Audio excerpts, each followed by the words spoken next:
Welcome to the Hudson Show. Coming up, why one recent Starbucks order came with stitches and a couple pumps of a rabies vaccine. Also, can we finally rid ourselves of lice at the airport? All that and more on the way next. And congratulations to Ohio State. The Buckeyes hang on to defeat Notre Dame in the college football playoff championship last night to get the win and finally clear Ryan Day's name, right? His good name. And all that was ever said about him will be forgotten, right? Allie, Ohio State fan? It's certainly a better place to be than where we were a few, weeks ago when Ohio State was losing to Michigan and everyone piled on to this team and specifically Ryan Day because we felt like Ryan Day was the problem. And that may still be the case next year. We don't know. But I feel like he has definitely bought himself some goodwill with what I would only consider as a historic run in this playoff. It's our first year of the 12-team playoff. First time a team has had to win and play 4 games to get that championship. And it's kind of interesting because, Ohio State won that first playoff for the 4-team, and now they just won the first one for the 12-team playoff. So, it was awesome as an Ohio State fan to see them complete it last night. Props to Notre Dame. They were down 31-7, really came back in the second half and made it a game. So props to them. Marcus Freeman, did a good job with that team this year. I feel like a lot of people counted them out early on in the season as well. What's crazy to me is in the 14 playoff, we would not have gotten this game. Yeah, you wouldn't have even gotten a chance. Nope. And some might say that was better times back in those days. I would disagree. But, I thought you'd be happier. What? If the Packers had won the Super Bowl, do you think I would be over here like, I'd be parading around. It would be every break, and I'd be parading around the studio. And you're like, well, Ryan Day's bought himself another year. No, I am extremely happy, but I'm also like running on 4 hours of sleep. But you said it, though. When you look back, just less than 2 months ago, Ohio State was getting kicked in the neck by Michigan. And, Michigan comes out, plants the flag in the middle of Ohio State's field.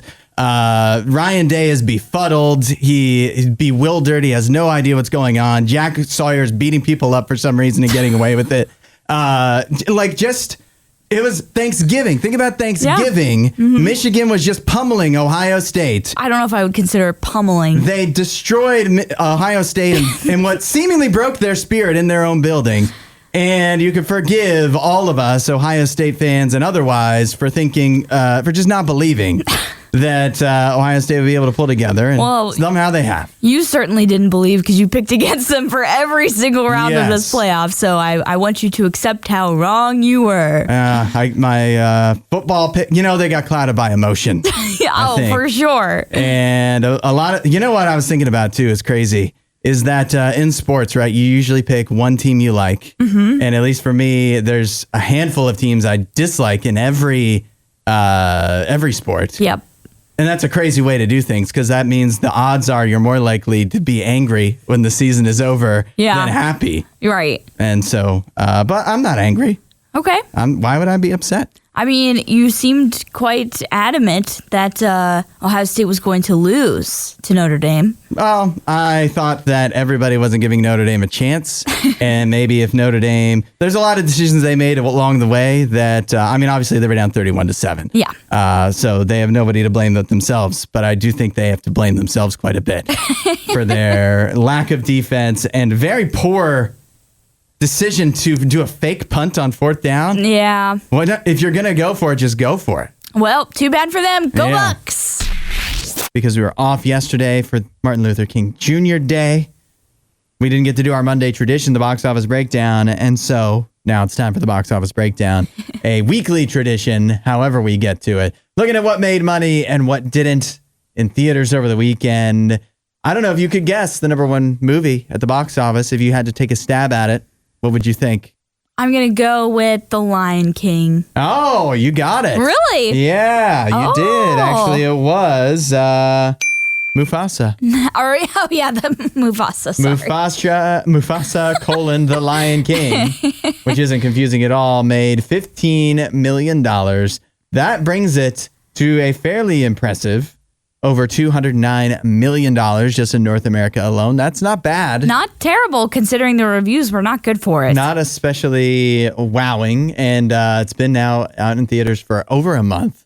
And it's done pretty well. Yeah. Just it got a lot of legs. I actually have tickets to see that tonight. Oh. I got some people talk me into it. So, okay. That was number one. If you've seen it, let us know what you thought at 8772 Radio U. Number two was One of Them Days. We talked about that with SZA and Keke Palmer. Oh, yeah. $14 million to get it to number two in its first weekend. And it narrowly beat out Wolfman, which we talked about in the weekend watch list. That made $12 million to get it to number three in its first week in the box office. I feel like that might be a little disappointing to come in at number three, $12 million for Wolfman. Yeah, but those horror movies sometimes don't have the biggest of budgets, so on purpose.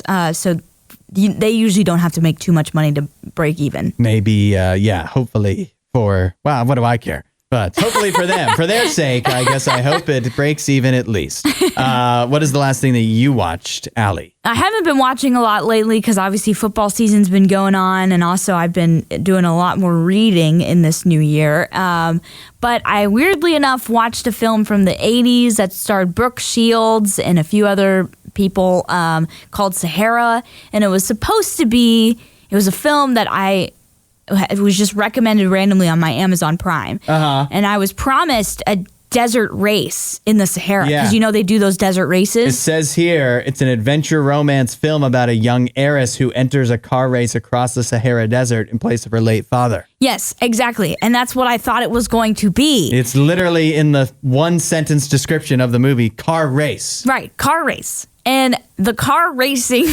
part of the film probably makes up 10 minutes. No. Well, that sounds disappointing. It was extremely disappointing. So, I didn't enjoy that film. Sahara, rated PG. It doesn't even have a Rotten Tomatoes rating. How is that possible? It's been out for 40 years. I don't think it was very popular. It doesn't seem like it. I don't know if I've watched a movie recently. However, I've been working on the show Severance, which is on Apple TV Plus. Mm-hmm. I've been on a real Apple TV Plus kick. You really have. And Severance, I've been blown away by. Makes it probably sound a little stronger than it is. But I was expecting it to be pretty good because people seem to generally like it. But it's way better than I expected. Okay. It is about, because I didn't really know what it's about going into it. And it is kind of hard to explain, but it's basically this company which offers a controversial option for some of their employees, which is if you work in some certain departments, you get severed, which means that your work self and your not at work self are separate. Your not at work self still has to come into work every day, but once you clock in, your memories are wiped of what you were doing outside of work. And then similarly, once you clock out, then your memories from your outside world are wiped of what you've done at work. And for the work person, it's like they're always at work. And so it is kind of hard to explain, but of course, once you have that kind of thing going on, it doesn't take long for you to realize that some nefarious stuff is going on. Yep. But what's fun about it, one is the design. It's very retro futuristic. It kind of has like, what is it called? The TVA in Loki and the Marvel stuff. Uh-huh. A similar look to that, like kind of that same design, which is I find very cool. And then also, it's got a very odd sense of humor. It is funny. And you're just finding everything out that the characters are finding out. Like they don't give you anything before anybody else finds it out in the show. So I'm like 4 or 5 episodes into the first season. The premiere of the second season just dropped. So I hope to catch up because I've been really enjoying it. Yeah, it sounds like a very interesting concept. In all honesty, I wish it wasn't on Apple TV Plus. I know. Who has Apple TV Plus other than you, Hudson? Yeah, well, the show's on there. Like it actually, it's a pretty good service. I can't believe I'm saying that. I can't sign up for another one, though. It doesn't have the wide variety. That's I think the problem that people don't want Apple TV Plus because it doesn't have a bajillion things to choose from like Netflix. Yeah. But a lot of the stuff that you can choose from on Netflix sucks. So at least on Apple TV Plus, the hit rate, fairly high to me. The percentage of things that are actually worth watching. So I've been enjoying Severance kind of like it's like a Twilight Zone episode that's been dragged out into a whole show, but it's not too long. So that's your box office breakdown. Let us know what you've seen lately. 8772 Radio U. I don't know if you know this, but it's soup season. For different people, that lasts different amounts of time. For me, it runs from October through at least February is soup season. I love a good soup. I love a good soup as well. My sister-in-law is like the person that soup season is every season. Yeah. Like, she loves it's soup season all year round. Right. And so I'm kind of somewhere in the middle too, where I'm like, I'm more likely to probably have soup when it's colder, but I don't hate a good soup even if it is summer. Yeah, you know what's good is in the summertime. I don't eat as much soup in the summertime, but a good lemon soup in the summertime that can really do wonders. But not only is it soup season, it's National Soup Month, and Progresso, the canned soup company, has found an interesting way to celebrate. They are now selling, and you can actually buy this, soup drops, which are essentially chicken noodle soup flavored cough drops. Yeah. Hard candy that tastes like chicken noodle soup. They say soup you can suck on, which for some reason that, even though I love soup, that really bothers me. Just that terminology. I do not like that. That statement, which they put out in their own press release, is a little odd for sure. Yeah, they resemble, like you said, the cough drops or like bouillon cubes, which are like chicken. But yeah, they come in a can that you eat out of, which makes sense. Yeah. And apparently if you buy them, you also get a can of soup. Wow, that could be worthwhile. If you want to get these for the show, is it too late? Can we still make that happen? I mean, we probably could try it. I would, as long as I get the can of soup. Okay. Because it's soup season. And I eat soup. When I do eat lunch, I eat soup. Low in calories. It's true. Until I put a bunch of crackers and cheese in it, and then not as much anymore. But I don't know, like this could actually, it sounds weird because surely it's salty, right? It'd be a salty candy. Yeah, I don't know how much it does end up tasting like regular chicken noodle soup, or if it's just going to be like flavored like that, but not really, you know? So I don't know. There's salt is good for your throat though when you are sick. I'm sure that you're supposed to gargle salt water, right? When you get sore throat or whatever. Yeah. But nevertheless, I just feel like it's going to be, there's going to be some cognitive dissonance between you putting a candy in your mouth and it tasting salty and not sweet. Yeah. That's just not going to feel right. But it doesn't mean it'll be bad. Right. And obviously I love the flavor of chicken noodle soup. So I can see how this could be very soothing. And there actually could be a world where it's actually good. Although, maybe I'm starting to think it's 2025. If there were new good, like we've thought of all the good things by now. And if this was a good thing, we would have come up with it before now. I mean, it may have existed. We just didn't know about it.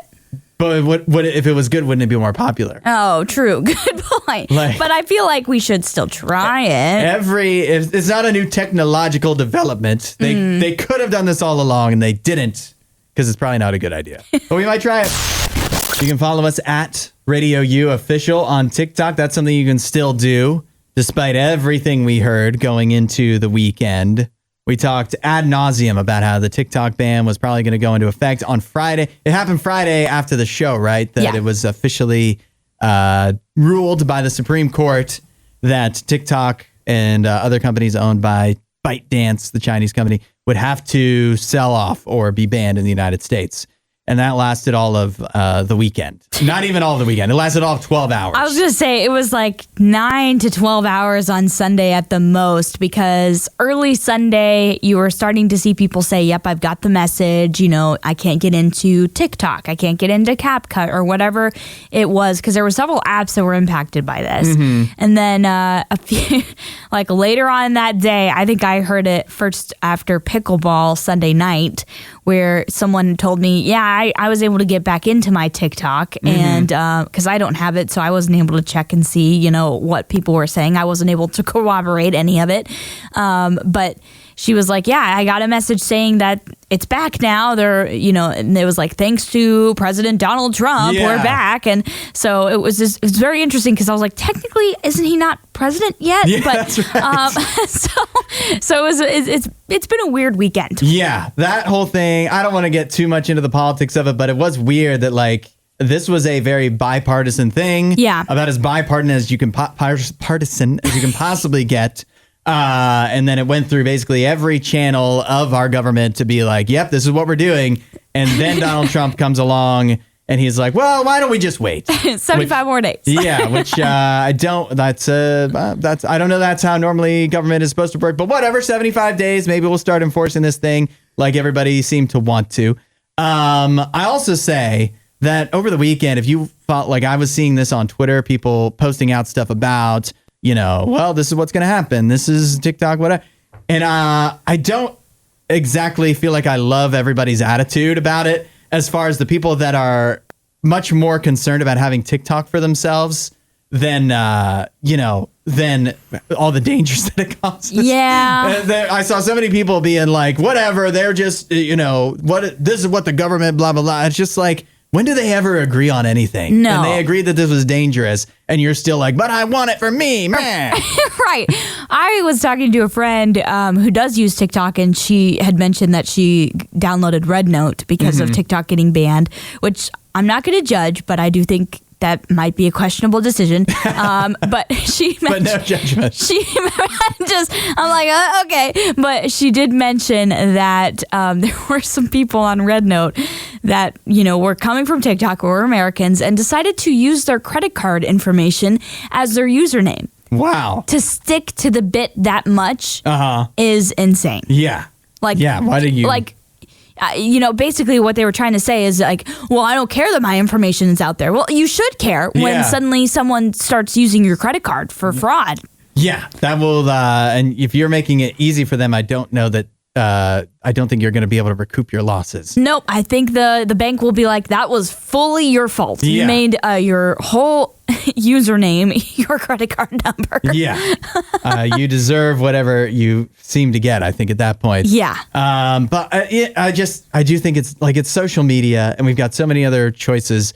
And so I wish that we could sometimes individually go, well, it might be better for me. Personally, I would love to keep TikTok around for me personally because I just got a bajillion followers on there comparatively to what I have everywhere else and what I have had before. And I could use it to make money if I wanted to and whatever. And I'd like to keep it around for that reason. But also, when we were going through all these motions of TikTok's about to be banned, I thought, well, like, if it's going to be banned and everybody agreed on this, I feel like it should be banned. I feel like that's better for everybody. I feel like not just for our information, but for our minds. Right. It'd probably be better if it was gone. Yeah. And so I wish sometimes we could, individually think, well, what's best for everybody, though? Yeah. Not just what's best for me. Right. We should have just let it be and just ride it out. We should have just enjoyed the bliss of not having TikTok. Well, buckle up, because I feel like we're going to be having this exact same conversation again in 75 days. I hate to start this on a somber note, but isn't it sad we only have 3 more football games over the next 3 weeks, and then we have to wait all summer long? It's very sad. Yeah, so soak it up these next couple weeks. Soak up the last couple games of football that we get, which will be Bills Chiefs once again in the AFC Championship game. And then in the NFC Championship game, you've got Commanders, Eagles. Allie, what was your big takeaway from the football over the weekend? Well, obviously, as an Ohio State fan, I was more focused on college football, but I did still, intake the NFL playoffs. I would say I was honestly extremely frustrated with the way the Chiefs and Texans game went. I was hoping that the Texans were going to get it done, but I knew that it was really an uphill battle for them. And I feel like there were several reasons why it was an uphill battle for them. And we'll maybe talk about that in a little bit. But I was disappointed to see that. But everything else, I feel like turned out how we thought it was going to turn out. The Bills, I think they might be the only team left that really can beat the Chiefs.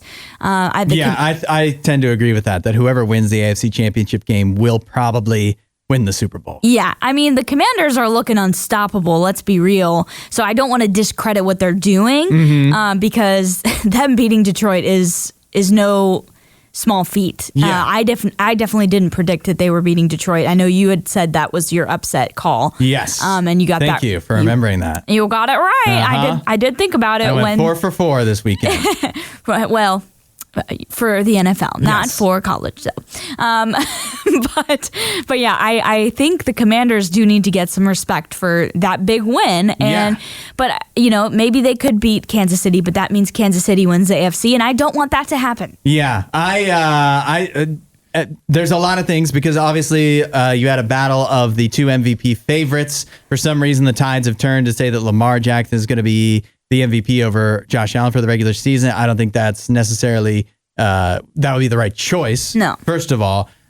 Secondly, obviously head to head, Lamar Jackson played a pretty good game in the playoffs by his standards, although they still lost and he still turned it over twice. Although that's obscured by the fact that Mark Andrews seemed to, I don't know what happened to Mark Andrews because he dropped the game tying 2-point conversion. Right. He fumbled in the fourth quarter, which ultimately cost the Ravens the game. But the Ravens were already in a bad spot before that because they passed way too much when they could have run the ball down the Bills' throats. And obviously they got behind because of turnovers. So that was a big takeaway. The Bills, I feel like they can't play that way again and beat the Chiefs. No. I don't think what I saw in that game. And I think the same thing about the Eagles going against the Commanders. I don't think they can play the way they did against the Rams and beat the Commanders. But I feel like now we're all overrating the Commanders because they just, destroyed the Lions. But obviously I predicted it. I feel like because it looked easier than it was because the Giants defense was the Lions defense indoors. It wasn't a great defense, and that's the perfect setup for the Commanders. I think going outside to Philadelphia against a much more difficult defense on not as much of a fast track will be more difficult for them, but that's in the future. Yep. Looking back to, there's been some complaints. Stephen A. Smith, even on First Take yesterday, suggesting that Taylor Swift influences the NFL officials because they think that Patrick Mahomes and the Chiefs are good for TV. So they keep giving the Chiefs the calls. I think that's flatly ridiculous. I think that's ridiculous as well. I will say there is a lot of buzz around the Chiefs because of their success, because of Patrick Mahomes, and because of Taylor Swift and Travis Kelce. So you can't deny that there is kind of a narrative already set in place that this is, the favorite and this is the team that everybody's rooting for and all of this stuff. And so when there are some pretty blatantly bad calls or missed calls, which there were a few that did help the Kansas City Chiefs in that game against the Houston Texans, then I feel like it just kind of is a self-fulfilling prophecy for many of us that don't like the Chiefs. Yeah. Where we're just like, see, here it is. Here's the evidence that they're, helping them out. And I feel like this year particularly, that's been an egregious thing that has been pointed out. So I don't know. I feel like Patrick Mahomes often is given the benefit of the doubt, but I doubt it has anything to do with Taylor Swift. Well, I want to get to it here, but let's pause for a minute because I have a referee philosophy that I'm starting, and it's hard to stick to because your emotions get in the way, but I will let you know my referee philosophy coming up. I guess this is kind of an impromptu do you buy it, so you can let us know. Do you think this is true at 8772 RadioU? Stephen A. Smith on First Take yesterday suggested that the NFL officials, not that they're fixing games, but that they are influenced by Patrick Mahomes and Taylor Swift. He says, the quote is, "We'll bring up the fact that Patrick Mahomes has box office appeal. Or we'll bring up the fact that Taylor Swift being a Chiefs fan doesn't hurt. That doesn't mean the officials go out there and intentionally do this stuff, but it ain't like the audience doesn't have a reason to say what the heck is going on here." Do you buy that? I absolutely do not.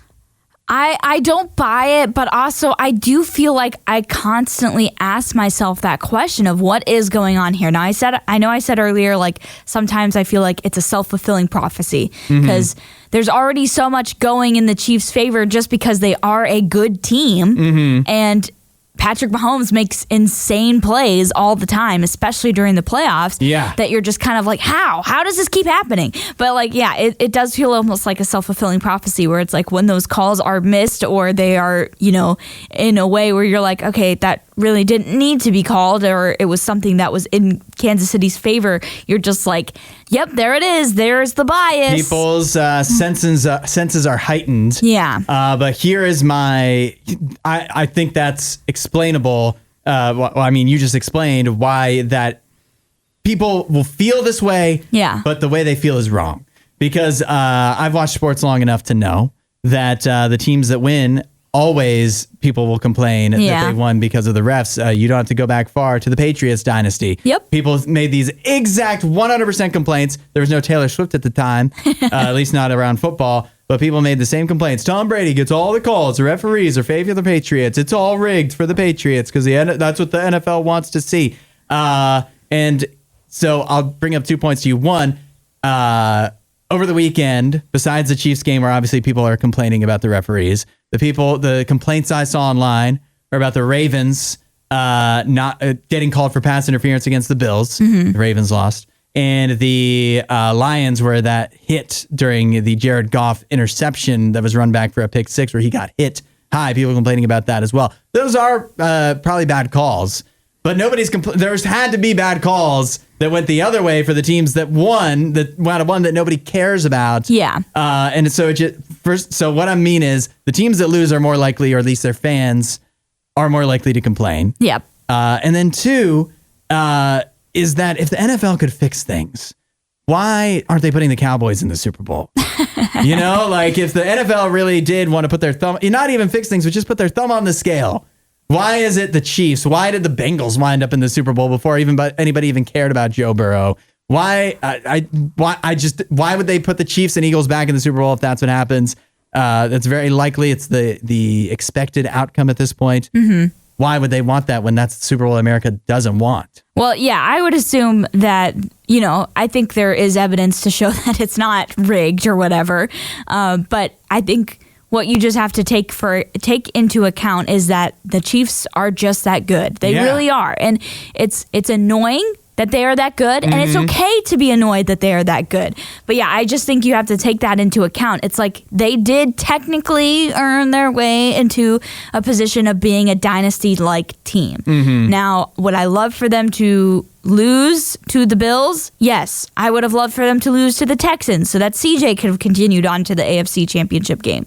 But that didn't obviously happen, and I don't think you can blame Taylor Swift for that. No, yeah. I just, it's gotten to the point where I've started to get frustrated about people complaining about the referees, even though I do it from time to time too, but it's an emotional thing. It's not a logical thing. Yeah, for sure. The officials will miss calls, that they're not perfect. But it's stupid of us to get annoyed by it so much. Yeah. Because in the end, I really think it's very rare that the team that deserves to win doesn't win because of the officials. Yeah, but Patrick Mahomes, stop flopping. Please stop. Oh, we're going to need a verdict from you on this one. 8772 RadioU. We have a woman in Australia who is suing her now husband to have her marriage annulled. Why? Because in September of 2023, she met this man on a dating app. Not long after, there was a time where he asked her to dress up for a photo shoot. It was supposed to be a fake wedding to boost his Instagram following. When she got there, she was a little hesitant and whatever, but she had dressed up. She was like, whatever, it's fake. It's for Instagram, et cetera, et cetera. Only to later find out after she went through this photo shoot and they read off things, there was an actual marriage officiant and everything, to later find out that she actually somehow in Australia had gotten married, agreed officially to be married. I feel like in the United States, the rules are different and it wouldn't have happened this way. But in Australia, just this alone, this so-called fake ceremony turned out to be real. Well, she doesn't want to be married to this guy, I guess, because she didn't think she was. Right. And so now she is suing, but obviously he would claim that, well, she agreed. And so that was her choice. And I'm sure that there are different things that are involved in a marriage annulment in Australia. that would lead to, there could be financial things going on and whatnot. So we'll leave it to you. You be the judge at 8772 Radio U. What should happen here? Oh, man, this is a rough situation to show up and you're like, oh, yeah, I'm here for a photo shoot. It's like, and you leave with a husband. What in the world? Yeah. And it says, too, that she was suspicious before she actually went ahead and did anything for this marriage ceremony. I was going to say, did she sign a marriage license? Because isn't that needed?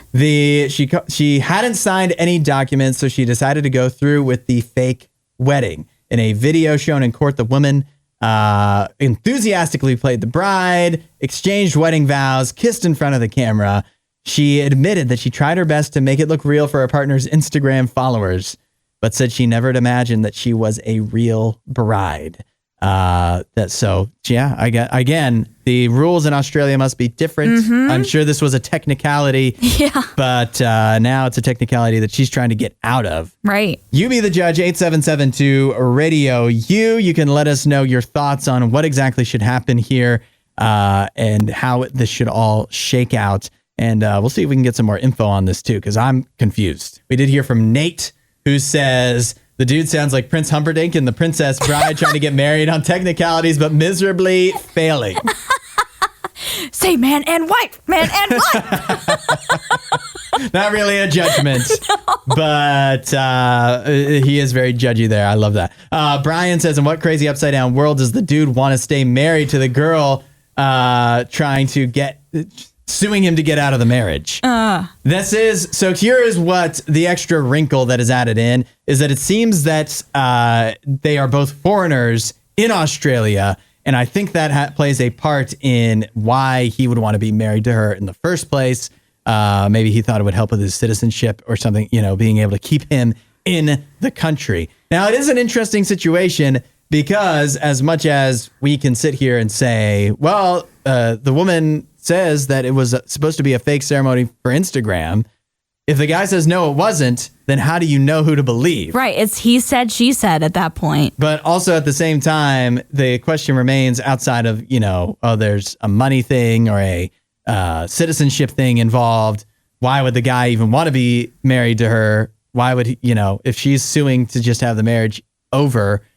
Sure, there's lots of things to sort out, but why would you want to stay married to somebody that doesn't want to be married to you? It just sounds like this guy's a little bit of a jerk because she did only find out that she was technically married to him 2 months after the staged wedding, like you said, with the whole residency thing, because he asked her to add him as a dependent in her application for permanent residency in Australia.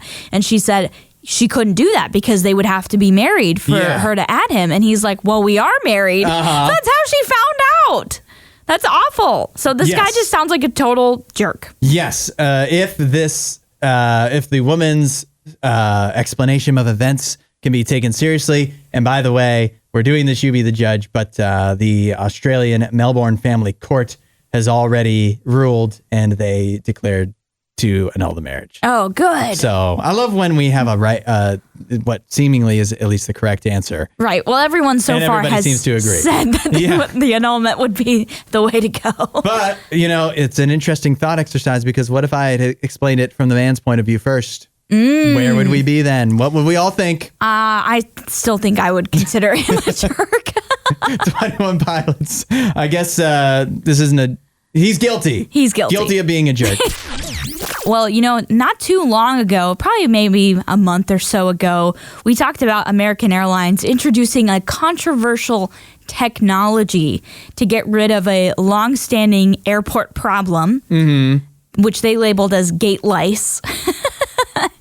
I don't know if they labeled it or if everyone else labeled it that, but basically what they did was they inserted this technology where when you go and you scan your boarding pass, it would do this weird beeping noise if you were trying to board the plane before you were supposed to board, like before your group was called. Make a loud noise that's different from everybody else's that's actually in the right spot in line. Right. And then you'd be told back of the line, bub, I'm assuming. Yeah.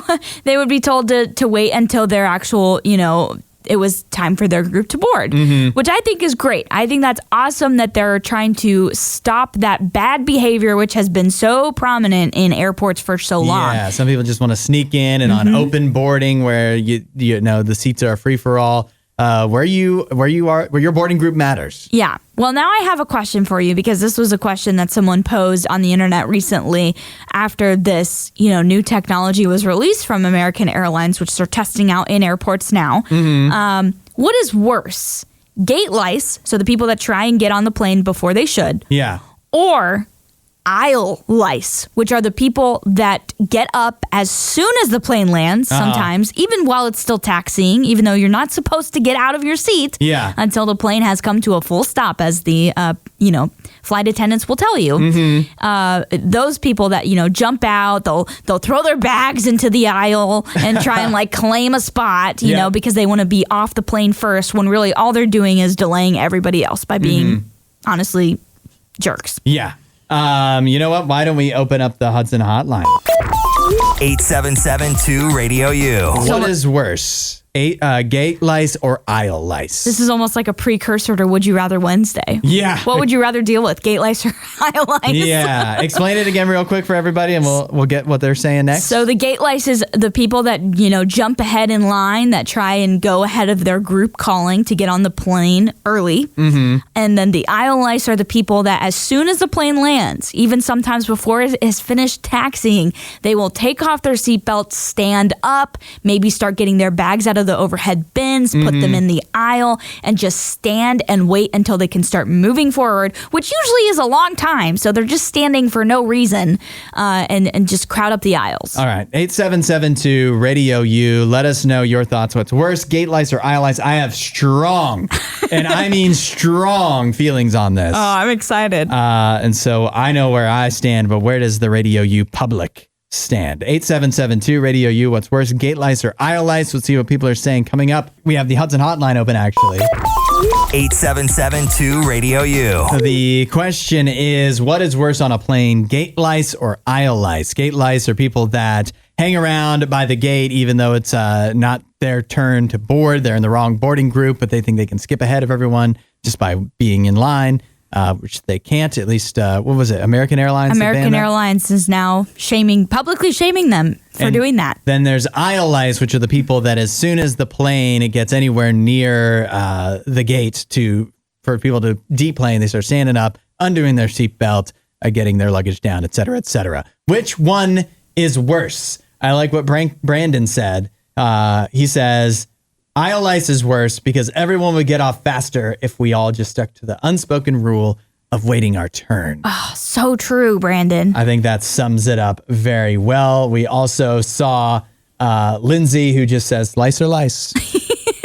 It's true. Lice are lice. Bad. Yeah. Both are bad. What is your thoughts, Allie? So You're a traveler. Yeah, and I do agree with Brandon. My parents always used to say, there's no need to rush. They would just encourage us to just sit down and let the people pass, because there was no need for us to stand in the aisle and try and get our bags down while everyone is trying to elbow past you. It's just annoying. And so my parents would always just tell our family, because we traveled a lot, to just wait until the people pass, and then, when the plane is basically almost empty, we would finally, get up and get our stuff, and then we're not rushed or stressed out at all. So I think a good analogy for this is when you're in line in traffic and there's an accident on the road and one of the lanes is shut down, and those people that are so annoying that zoom ahead of you in this lane that has clearly shut down, and all the rest of you are waiting in line to patiently pass this accident. They're trying to zoom ahead even though they know and can see that this lane is closed, that they're trying to zoom ahead in just to get a few cars in front of you, and then they end up delaying all the rest of us and slowing the rest of us down. That's what this gives me. This is the same vibe. Yeah. It's impatience. It is a self-important attitude, selfishness. So yeah, I hate it, and I think the aisle lice for me is the worst one, because at the end of the day, everyone is going to board the plane. So to me, the gate lice one, while it is a problem, it's not as big of a deal. But the aisle lice one, it's like you're just delaying the rest of us. Dylan says, I have no experience with planes. However, as a commercial driver, I experience a lot of impatient people. I think both are equally terrible, mostly because of the lack of concern for others Yep. or their surroundings. Very selfish. Right. So I'm with Dylan on that. It sounds like you are too. And then we also heard from Stephanie, who said, aisle lice is worse. I don't need somebody's butt in my face for 10 minutes. Which is that was what I was going to go to. Yeah. Besides being impatient and thinking that you know, acting like you're more important than everyone else. Oh, I need to get off this plane. I got to go to the bathroom or something. Oh, like the rest of us don't have to go to the bathroom. The rest of us didn't hold it in the entire time because we don't like plane bathrooms. We're afraid we're going to get sucked through the toilet and blown out of the plane's airlock. You're just sticking your butt in somebody's face. You're pulling your luggage down, knocking people in the head. Just sit and wait. Everything would go fast. Brandon was right. Yeah. Everything would go faster if we all waited our turn. Mm-hmm. Gate lice, realistically, if American Airlines wasn't buzzing them for doing, realistically, you could not even notice. You wouldn't even notice. Yeah. You wouldn't know. So that does it's selfish and it's wrong, but it doesn't bother me as much as on every single flight I've ever gone on. There's people in the aisle across from me that are standing up like they have some kind of, birthright to be able to get off the plane first.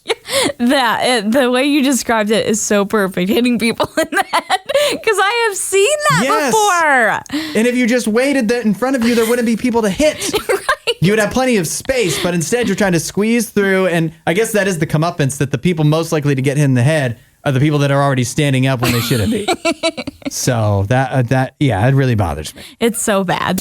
Talking about the craziest things that ever happened to Allie and I when we worked at coffee shops and cafes back in the day. But I'll tell you what, nothing that happened to us was anywhere near as crazy as what happened to a Starbucks barista in Alabama, where they were working the drive-thru window. Imagine this happened to you, Allie. You're working the drive-thru window at your cafe.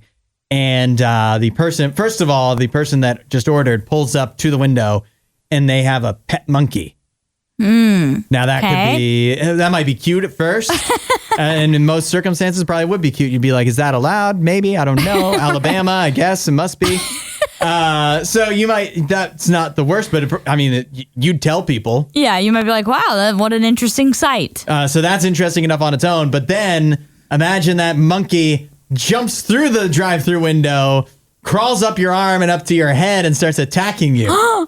Because that is what happened to the Starbucks employee in Alabama. Oh my God. Attacked by a monkey in the drive-thru. Now, let's say you weren't the employee that was being attacked by the monkey and you were an employee bystander, do you think you'd have the wherewithal to step in and try to put an end to the monkey attack? I don't know. I might try and grab the monkey and throw him back in the car. I don't know what I would do. It's odd that you say that because it's exactly what one of the other coworkers at Starbucks did. They grabbed the monkey and chucked it back out the window, which I imagine, if you've ever picked up, you have a cat. Yeah. You know what it's like if they don't want to be held and they're wiggling around and you kind of let them fall to the ground and they I don't know, they're just twirling around in your hand. Yeah. I imagine that's how it would be with a monkey too. Right. It would not be easy to throw very accurately because of how rascally it would be. Right. So the story ends with the employee in question that got attacked by the monkey had to get stitches. I don't know exactly where, and also had to get a rabies vaccine in case the monkey was harboring rabies, just to be safe, I suppose. And what happened with the driver of the car? Let me see if they were caught. I was going to say, did they have to do anything? Were charges brought against them and their monkey? Or the customer and the monkey left the establishment by the time the police department had arrived. Did they stay for their coffee, or did they just speed away after the monkey was thrown back in the car? Yeah, I feel like they did not get their coffee. And I wonder, I feel like that you don't bring your monkey to the Starbucks drive-thru if that's something the monkey has ever done before. Yeah, this was a surprise to even the monkey owner themselves. Right. If you're worried that your monkey is going to attack people, I would assume you're not bringing it out in public. So it seems like this might be out of character for that monkey. Actually, no, we're all wrong. This monkey is a menace. The monkey, it may not have attacked a person at the time, but I know exactly what happened. They got this pet monkey. They've left it at home before. It's torn the place apart. So they're trying to rack their brain. No, nobody's around to watch the monkey, but I really need my Starbucks. I need a Frappuccino.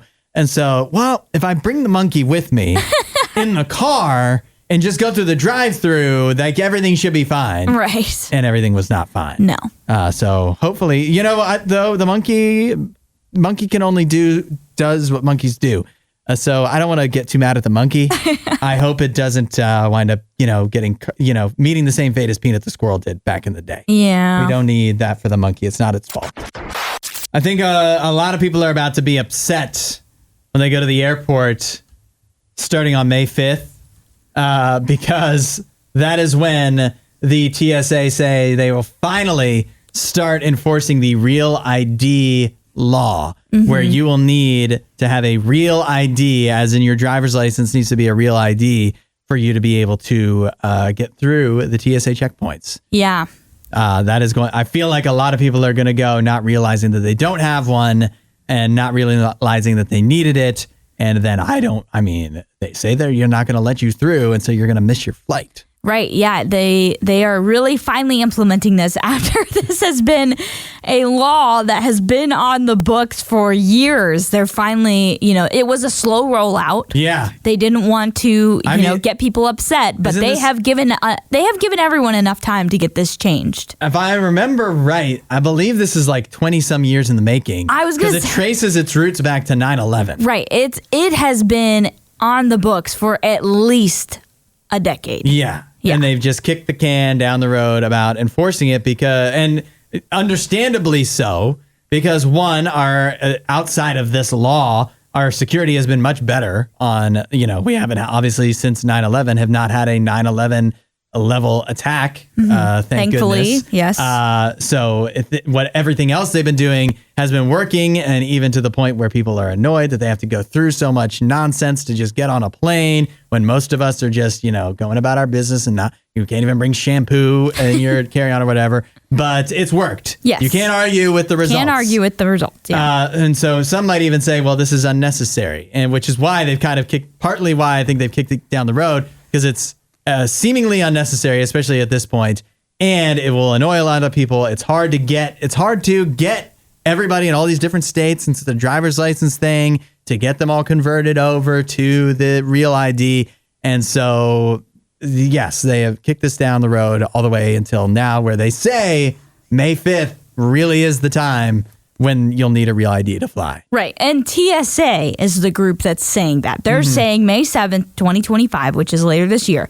But the Department of Homeland Security has said that full enforcement is actually scheduled to start May 5th, 2027. So there just seems to be a lot of still, miscommunication on when this actually is going to take place. I don't have to worry about it because I don't have my Real ID yet. I am planning to get one when my driver's license expires. Yeah. But I have a U.S. passport, which supersedes all of that. Yes. So still, if you have a passport, you're able to travel within the United States and outside of it, obviously. So you don't need that Real ID. It kind of counts as one.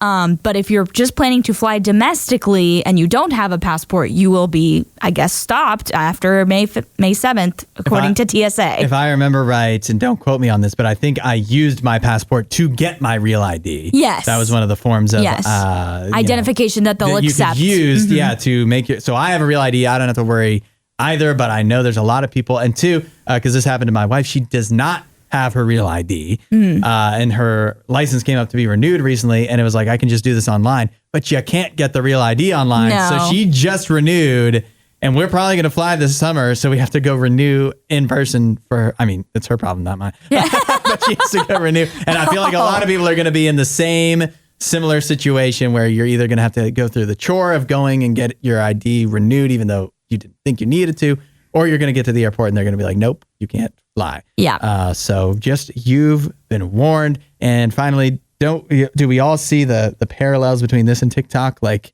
it's 75 days that we're delaying it, but soon enough it'll be 2045, and it'll be like, now the Department of Homeland Security is finally enforcing the TikTok ban. They don't want to be the bad guy. We don't even remember why we did this in the first place. Thanks for listening to The Hudson Show. Please don't forget to rate and review the podcast.